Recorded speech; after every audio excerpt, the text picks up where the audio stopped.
अपना फोन दो। क्यों? मुझे मम्मी को कॉल करनी है, मेरा फोन खराब है। ये कॉल किसकी आ रही है? लो देखें। नहीं, मैं देखूंगी। हेलो, आप कौन बोल रही हैं?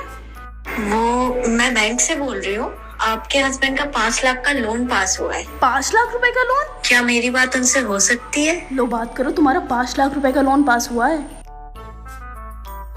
हेलो, कहाँ हो? और ये तुम्हारा फोन हर टाइम तुम्हारी बीवी के पास क्यों रहता है? तुम्हें याद भी है, आज तुमने मिलने का वादा किया था।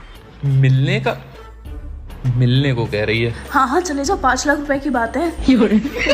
हाँ ठीक है। और सुनो, मुझे एक ड्रेस लेना है तो 5,000 रुपए भी लेते आना। 5,000 कह रही है? 5,000 रुपए देना पड़ेंगे तभी लोन पास होगा। हाँ दे दो। लेकिन मेरे पास है नहीं। अरे मैं दे दूंगी। ठीक है। कहाँ आना है? छोड़ी वाली गली में। ओके।